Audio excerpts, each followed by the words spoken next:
Silver Chair by C.S. Lewis. Chapter 1. Behind the Gym.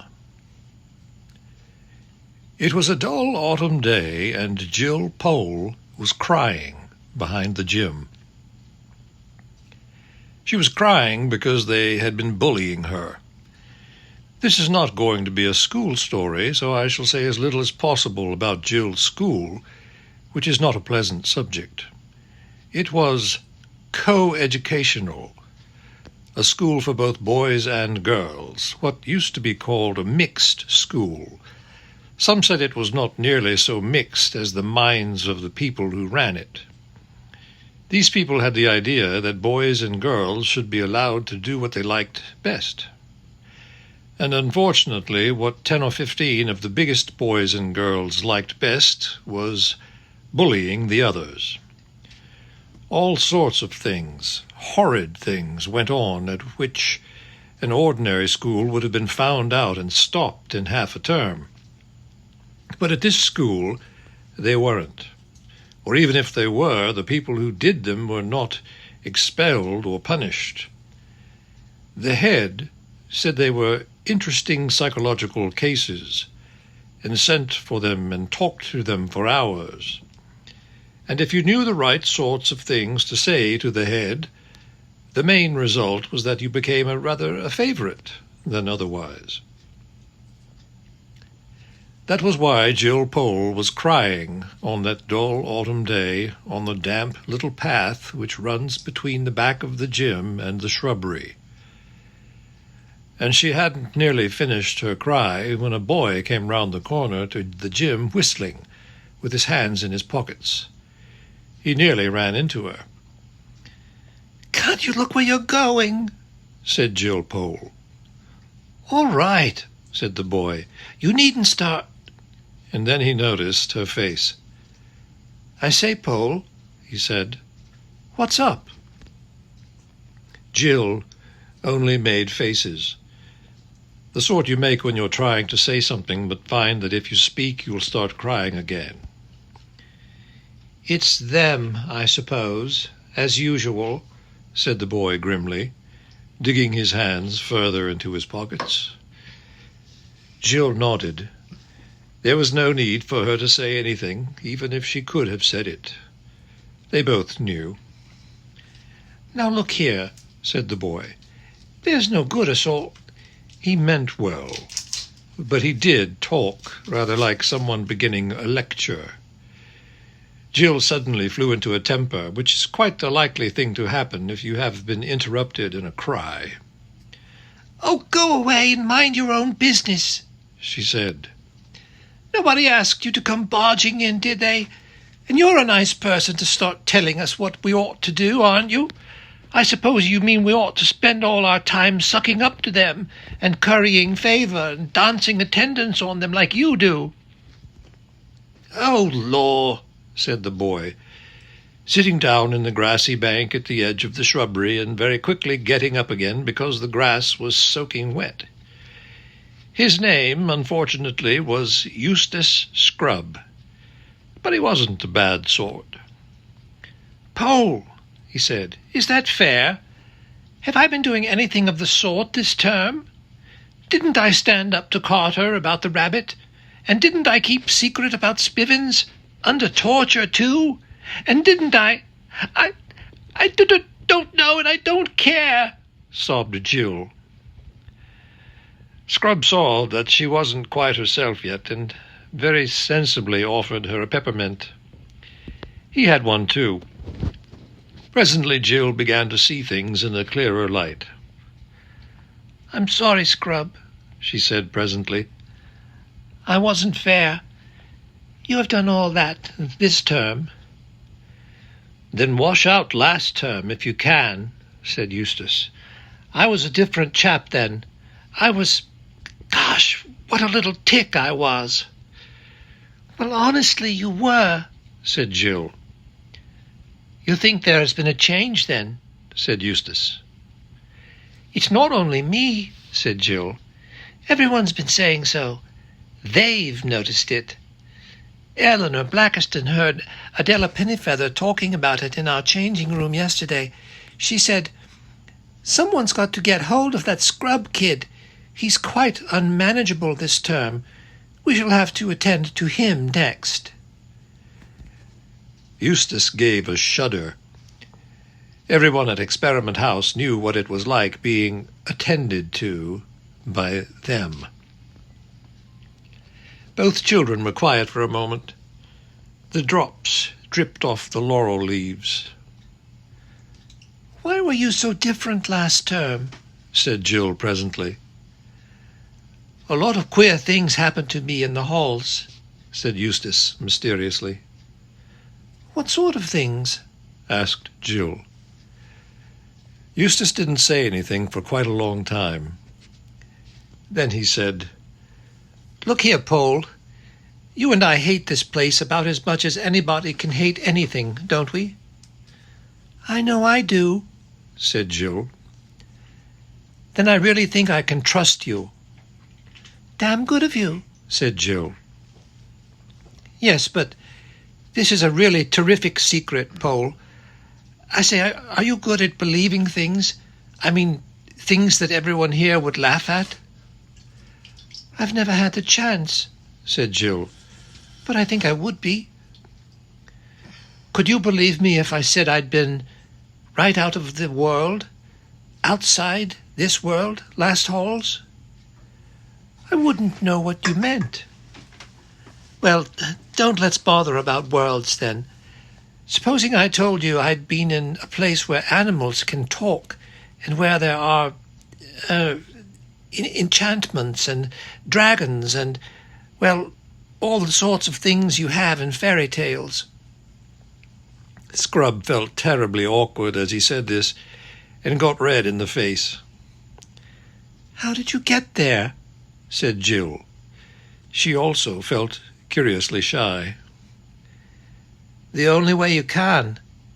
By magic," said Eustace almost in a whisper. "I was with 2 cousins of mine. We were just whisked away. They'd been there before." Now that they were talking in whispers, Jill somehow felt it easier to believe.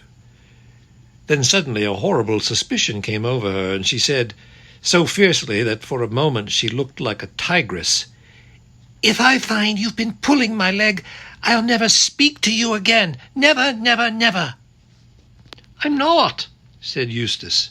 "I swear I'm not. I swear by everything." When I was at school, one would have said, "I swear by the Bible." But Bibles were not encouraged at Experiment House. "All right," said Jill. "I'll believe you." "And tell nobody?" "What do you take me for?" They were very excited as they said this. But when they had said it, and Jill looked round and saw the dull autumn sky and heard the drip off the leaves and thought of all the hopelessness of Experiment House, it was a 13-week term, and there were still 11 weeks to come. She said, "But after all, what's the good? We're not there, we're here. And we jolly well can't get there. Or can we?" "That's what I've been wondering," said Eustace. "When we came back from that place, someone said that the 2 Pevensey kids, that's my 2 cousins, could never go there again. It was their 3rd time, you see. I suppose they've had their share. But he never said I couldn't. Surely he would have said so, unless he meant that I was to get back. And I can't help wondering, can we? Could we?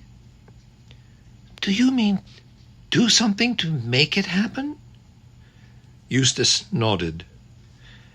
"You mean we might draw a circle on the ground and write things in queer letters in it and stand inside and recite charms and spells?" "Well," said Eustace, after he had thought hard for a bit, "I believe that was the sort of thing I was thinking of, though I never did it. But now that it comes to the point, I've an idea that all those circles and things are rather rot. I don't think he'd like them. It would look as if we thought we could make him do things. But really, we can only ask him. Who is this person you keep on talking about? They call him Aslan in that place, said Eustace. What a curious name. Not half so curious as himself, said Eustace solemnly. But let's get on. It can't do any harm just asking. Let's stand side by side like this, and we'll hold out our arms in front of us with the palms down, like they did in Ramondu's island. Whose island? I'll tell you about it another time. And he might like us to face the east. Let's see, where's the east? I don't know, said Jill. It's an extraordinary thing about girls that they never know the points of the compass, said Eustace. You don't know either, said Jill indignantly. Yes, I do, if only you didn't keep on interrupting. I've got it now. That's the east, facing up into the laurels. Now, will you say the words after me? What words? Asked Jill. The words I'm going to say, of course, answered Eustace. Now, and he began. Aslan, Aslan, Aslan. Aslan, Aslan, Aslan, repeated Jill. Please let us too go into... At that moment a voice was heard from the other side of the gym, shouting out, Pole? Yes, I know where she is. She's blubbing behind the gym. Shall I fetch her out? Jill and Eustace gave one glance at each other, dived under the laurels, and began scrambling up the steep, earthy slope of the shrubbery at a speed which did them great credit. Owing to the curious methods of teachings at Experiment House, one did not learn music or French or maths or Latin or things of that sort, but one did learn a lot about getting away quickly and quietly when they were looking for one. After about a minute's scramble they stopped to listen, and knew by the noises they heard that they were being followed. If only the door was open again, said Scrub as they went on, and Jill nodded. For at the top of the shrubbery was a high stone wall, and in that wall a door by which you could get out into an open moor. This door was nearly always locked, but there had been times when people had found it open, or perhaps there had been only one time. But you may imagine how the memory of even one time kept people hoping and trying the door. For if it should happen to be unlocked, it would be a splendid way of getting outside the school grounds without being seen. Jill and Eustace, now both very hot and very grubby from going along bent over double under the laurels, panted up to the wall. And there was the door, shut as usual. It's sure to be no good, said Eustace with his hand on the handle, and then, oh, by gum! For the handle turned, and the door opened. A moment before, both of them had meant to get through that doorway in double-quick time, if by any chance the door was not locked. But when the door actually opened, they both stood stock still, for what they saw was quite different from what they had expected.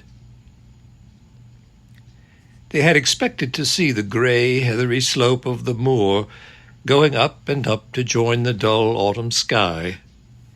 Instead, a blaze of sunshine met them. It poured through the doorway as the light of a June day pours into a garage when you open the door. It made the drops of water on the grass glitter like beads and show up the dirtiness of Jill's tear-stained face. and the sunlight was coming from what certainly did look like a different world, what they could see of it. They saw smooth turf, smoother and brighter than Jill had ever seen before, and blue sky, and, darting to and fro, things so bright that they might have been jewels or huge butterflies.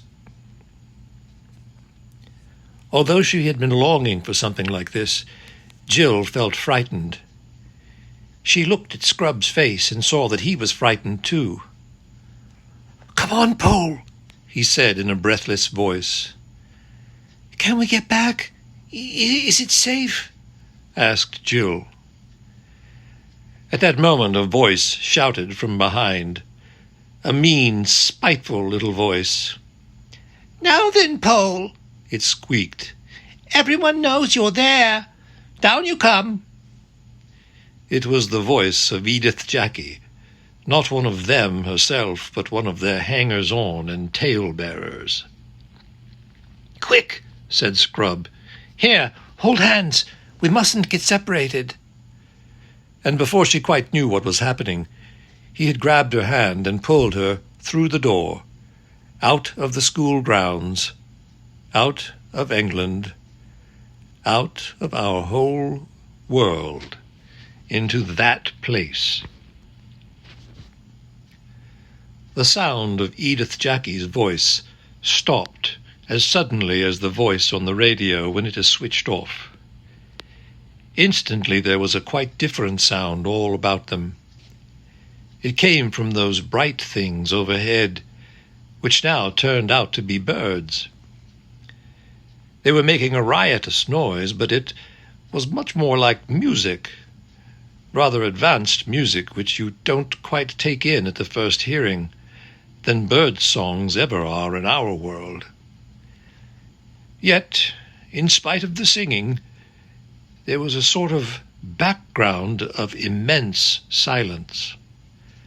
That silence, combined with the freshness of the air, made Jill think they must be on the top of a very high mountain. Scrubb still had her by the hand, and they were walking forward, staring about them on every side.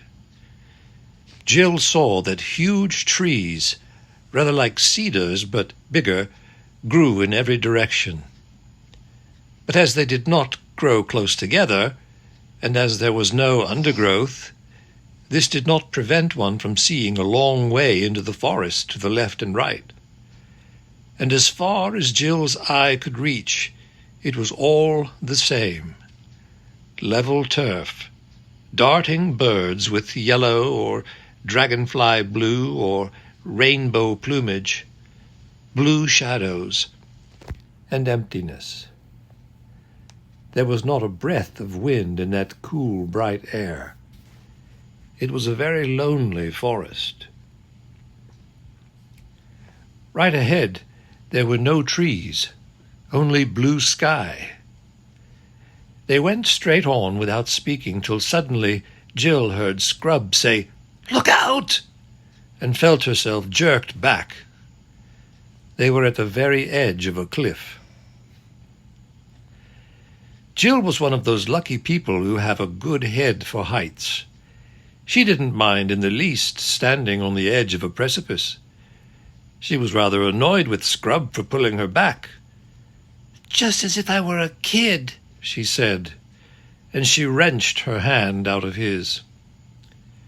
When she saw how very white he had turned, she despised him. "What's the matter?" she said, and to show that she was not afraid, she stood very near the edge indeed. In fact, a good deal nearer than even she liked. Then she looked down. She now realized that Scrubb had some excuse for looking white, for no cliff in our world is to be compared with this. Imagine yourself at the top of the very highest cliff you know, and imagine yourself looking down to the very bottom. And then imagine that the precipice goes on below that, as far again, 10 times as far, 20 times as far. And when you've looked down all that distance, imagine little white things that might, at first glance, be mistaken for sheep. But presently you realize they are clouds, not little wreaths of mist, but the enormous white puffy clouds which are themselves as big as most mountains. And at last, in between those clouds, you get your first glimpse of the real bottom, so far away that you can't make out whether it's field or wood or land or water, further below those clouds than you are above them. Jill stared at it. Then she thought that perhaps, after all, she would step back a foot or so from the edge. But she didn't like to, for fear of what Scrub would think. Then she suddenly decided that she didn't care what he thought, and that she would jolly well get away from that horrible edge and never laugh at anyone for not liking heights again. But when she tried to move, she found she couldn't. Her legs seemed to have turned into putty. Everything was swimming before her eyes. "What are you doing, Paul? Come back, blithering little idiot!" shouted Scrub. But his voice seemed to be coming from a long way off.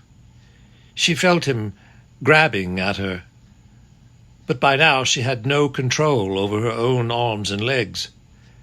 There was a moment's struggle on the cliff edge. Jill was too frightened and dizzy to know quite what she was doing, but two things she remembered as long as she lived. They often came back to her in her dreams. One was that she had wrenched herself free of Scrub's clutches. The other was that, at the same moment, Scrub himself, with a terrified scream, had lost his balance and gone hurtling to the depths. Fortunately, she was given no time to think over what she had done. Some huge, brightly colored animal had rushed to the edge of the cliff. It was lying down, leaning over, and, this was the odd thing, blowing. Not roaring or snorting, but just blowing from its wide-open mouth, blowing out as steadily as a vacuum cleaner sucks in. Jill was lying so close to the creature that she could feel the breath vibrating steadily through its body. She was lying still because she couldn't get up. She was nearly fainting. Indeed, she wished she could really faint, but faints don't come for the asking. At last she saw, far away below her, a tiny black speck floating away from the cliff and slightly upwards. As it rose, it also got further away. By the time it was nearly on a level with the cliff top, it was so far off that she had lost sight of it. It was obviously moving away from them at a great speed. Jill couldn't help thinking that the creature at her side was blowing it away. She turned and looked at the creature. It was a lion.